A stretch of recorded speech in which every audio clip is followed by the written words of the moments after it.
मैंने सुना है, एक छोटी सी कथा है कि एक राजा के द्वार पर कोई साधु भिक्षा मांगने आया। तो राजा ने साधु को देखा, प्रणाम किया कि प्रणाम बाबा जी, प्रणाम। क्या चाहिए बाबा जी? बोले कुछ दान चाहिए। राजा ने कहा, दान उसको मिलता है जो ज्ञान देता है, वो दान पाता है। तो कुछ ज्ञान दो तो मैं दान दूं। तो संत ने कहा, जो पूछ लो वो ज्ञान दे दूं। तो राजा ने पूछा कि एक प्रश्न है कि पूरी सृष्टि में, दुनिया में, प्रश्न सुनना ठीक से, एक ही मुहूर्त में, एक ही मुहूर्त में, एक ही तारीख में, एक ही वक्त में बहुत से लोगों का जन्म होता है, लेकिन उनका सबका भाग्य जुदा जुदा क्यों होता है? जब एक ही मुहूर्त में जन्म लिया, एक ही वक्त में जन्म लिया, एक ही समय में पैदा हुए, कोई राजा के घर में पैदा हुआ, कोई गरीब के घर में पैदा हुआ, कोई दुष्ट के घर में पैदा हुआ, कोई भक्त के घर में पैदा हुआ, कोई सज्जन के घर में पैदा हुआ, कोई अमीर के घर पैदा हुआ, कोई दरिद्री के घर पैदा हुआ। ऐसा क्यों होता है? और बड़े होने पर कोई गरीब है, कोई दुखी है, कोई सुखी है, कोई अमीर है, कोई धक्का खा रहा है, कोई भीख मांग रहा है, कोई बहुत परेशान है, कोई खुश हो रहा है। इतना अंतर क्यों? इतना फर्क क्यों? एक ही माँ बाप की संतान एक साथ जन्म लेते हैं, जुड़वा, 2-2 बच्चे जुड़वा, 3-3 जुड़वा, 5-5 जुड़वा, 16-16 बच्चे जुड़वा। विदेश की एक महिला ने 16 जुड़वा बच्चों को जन्म दिया। तुम सोचते होगे महिला कैसी होगी? ऐसी है महिला और कैसी? तो 16 बच्चे तुम सोचते हो कैसे हुए? जैसे हुए तैसे हुए, तुम्हें क्यों टेंशन? हो गए और क्या।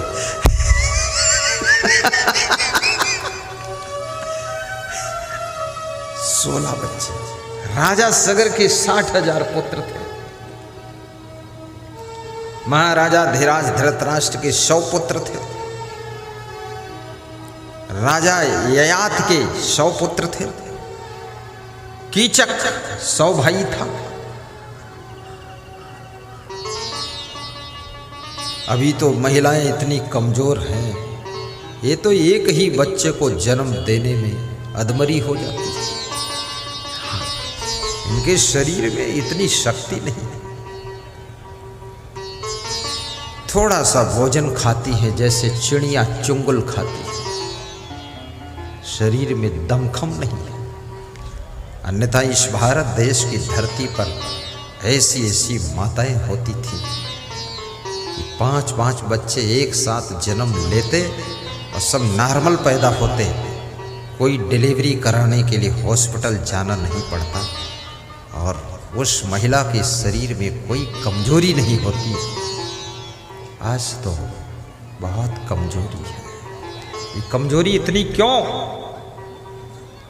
इसका कारण है। कारण नहीं बताऊंगा, तुम दुखी हो जाओगे।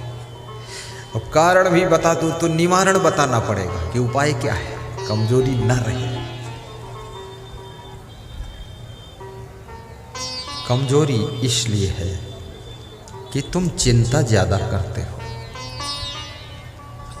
टेंशन में बहुत रहती हैं माताएं बहनें, चिंता में बहुत रहते पुरुष लोग, और पतली पतली रोटियां खाते हो, इसलिए भी तुम कमजोर हो जाते हो। इतनी मोटी रोटी खाओ, फिर देखो ताल ठोक के खड़े हो जाओ। कल से बस स्कूटर के पहिया जैसी मोटी रोटी बनाओ और लकड़ी के चूल्हे में बनाओ। एक रोटी में 10 लोग खा लो। पूरा ऊंचा चूल्हा, चौड़ा चूल्हा, घुमा दो पहिया का चक्का, देखिए उसका टेस्ट। उसी में ज्वार, बाजरा, जौ, चना और गेहूं और मक्का ये सब आटा मिला दो, मिक्स करो, मोटी रोटी बनाओ। और फिर धनिया, मिर्च, मसाला, नमक की चटनी, थोड़ा टमाटर उसी में लगा के, कोई ज़रूरत नहीं सब्जी रोज बनाने की, उसी में डुबा डुबा के खा लो। देखिए सेहत जैसी रोटी दमदार होगी वैसी तुम्हारी शरीर की शक्ति भी दमदार होगी। थोड़ा मोटी रोटी। लेकिन लेटेस्ट दुनिया में टेस्ट लोग देखते हैं, टेस्ट। आज के 50 साल पहले खाने पीने की चीजें इतनी कहाँ थी, इतने आइटम कहाँ थे। अब रहते हैं बिहार में और खाते हैं दक्षिण भारत का नाश्ता, इडली और डोसा। क्या बात है, गुजरात का नाश्ता। अरे गुजरात का नाश्ता गुजरात में हजम होगा, बिहार में नहीं। बिहार में तो बस मकई आग में भूंजो और चबा चबा कर खाओ, वही यहाँ टेस्ट देगा, आनंद। आज मुझसे एक भक्त कह रहा था मकई ले आऊं आपके लिए। मैंने कहा आज मत लाना, आज प्रवचन करना है, कल खा लूँगा, कल नहीं करना है। तो वो मन में सोच रहा होगा भगत की मकई से प्रवचन से क्या रिश्ता, बहुत बड़ा रिश्ता है। मकई मुंह में तो 32 दांत, तो मकई में सब दांती दांत तो है, लगा हुआ है। ज्ञान का कथन करने वाले साधु संत को ज्यादा आइटम नहीं खाना चाहिए, और जो ज्यादा आइटम खाता है ना फिर उसका ज्ञान लुप्त हो जाता है। बस सादा सादा। उस भक्त का नाम है सुनील भारती। खड़े हो जाओ। ये सुनील भारती एक डब्बा खीर लाए थे 10 किलो। उसकी पत्नी शिक्षिका है, बोली मैं अपने हाथ से बनाकर भेज दूंगी। हमने कहा रहने दो।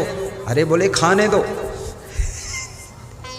बहुत श्रद्धा है, आशीर्वाद है। याद रखना, कभी गुरु को कुछ खाने के लिए देना तो गुरु कभी उसे स्पर्श कर ले तो भी समझ लो गुरु का भोग लग गया है, और गुरु देख ले तो समझ लो दृष्टि भोग लग गया है, और गुरु थोड़ा चख ले तो समझ लो कि अब मुख भोग लग गया है, और गुरु सबको बांट दे तो समझ लेना अब गुरुदेव ने वितरण का भोग लगा दिया है। गुरुदेव को पूरा मत खिलाना, अन्यथा गुरुदेव दमादम मस्त कलंदर और गुरुदेव का आखिरी नंबर। गुरुदेव को हमेशा कम खिलाओ। गुरुदेव के साथ में जो सहदेव रहते हैं, सहदेव है उधर देखो, संत लोग ये बहुत मेहनत करते हैं, इनको खिला सकते हैं।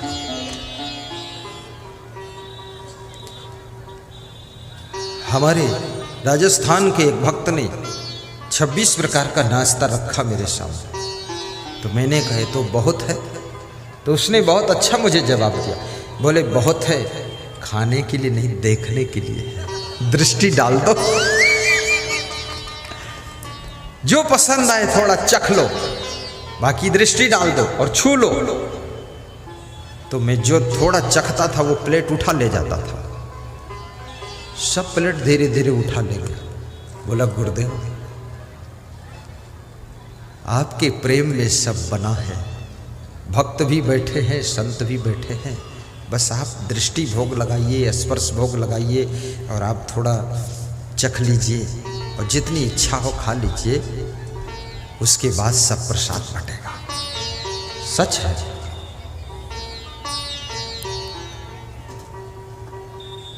मैं भुना हुआ चना रोज चबाता हूँ, भुना हुआ चना 2 चम्मच चबा लेता हूँ, वो डब्बा से ही निकाल के ढक्कन में लेकर खा लेता हूँ। कटोरी झंझट खत्म, कटोरी में फिर चटोरी हो जाती है। और आपसे भी निवेदन करूंगा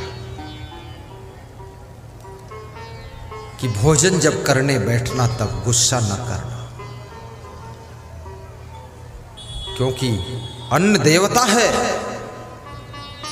और रसोई अन्नपूर्णा मंदिर है, और तुम्हारी धर्म पत्नी अन्नपूर्णा मंदिर में अन्न पकाने वाली देवी है। भोजन खाने बैठो तो प्रसन्न होकर मुस्कुरा कर धीरे धीरे चबा चबा कर खाइए, और भोजन बनाने वाली महिला को धन्यवाद भी दीजिए कि धन्य हो, रोज बनाती हो, कभी उबती डूबती नहीं हो। महिलाओं से भी मैं कहूँगा तुम भी थोड़ा कम खाना, बस कम खाना चाहिए। 3 बार में खा लो, 4 बार खा लो, लेकिन एक बार में भरो मत ज़्यादा। पेट अगर निकलने लग जाए तो चिंता का विषय है। पेट में सिमटा रहना चाहिए। डाइट पे कंट्रोल करिए, और यदि हो सके तो और मिल सके तो सबसे बड़ी दवा बता रहा हूं, आज बता दूं। सुबह सुबह 1 गाजर, 1 मूली, 1 सलजम, 1 चुकंदर, 1 खीरा, हरी मिर्च और सेंधा नमक, काला नमक, सब छोटा छोटा काट के उसमें डाल के मिला के, और मुट्ठी भर चना शाम को भिगा के फुला के उसे मिला के, मुट्ठी भर मूंग, खड़ी मूंग भिगा के फुला के अंकुरित करके मिला के, और मुट्ठी भर गेहूं रात में फुला के अंकुरित करके उसमें मिला दो। बनाओगे करीब ये सब थोड़ा थोड़ा 1 किलो तैयार होगा। पति पत्नी और बच्चों के साथ बैठकर सुबह सुबह सप्ताह में 3 दिन खा लो, देखो कितनी बुद्धि बढ़ेगी आपकी, चेहरे पर चमक आ जाएगी, लाइट आ जाएगी। ये बहुत क्रीम पाउडर लगाने की जरूरत नहीं पड़ेगी। हाँ, पूरा ऐसे ही चमक जाओ। मैं चमका कर जाऊंगा यहां से तुमको।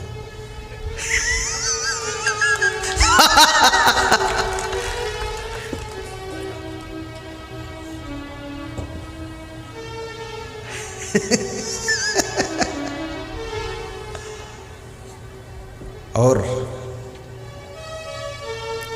प्रसन्न बदन रहा करो, खूब मेहनत किया करो,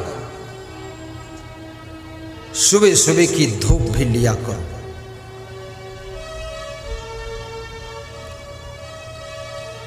गुरुदेव का प्रवचन भी रोज सुना करो। मोबाइल में असंग सर्च करो, यूट्यूब में पूरा प्रवचन आएगा। रात में 9 बजे आस्था भजन चैनल टीवी में प्रवचन आएगा। प्रवचन सुनने से आपकी बुद्धि बढ़ेगी, ज्ञान बढ़ेगा, सद्गुण बढ़ेंगे, सदाचार बढ़ेगा, घर में सुख शांति बढ़ेगी, धन बढ़ेगा, दौलत बढ़ेगी, मकान बढ़ेगा, गाड़ी बढ़ेगी, सब कुछ विकास होगा। तुम्हारे घर में गरीबी रह नहीं सकती है। अगर श्रद्धा से तुमने प्रवचन सुन लिया तो गरीबी दूर निकल कर चली जाएगी।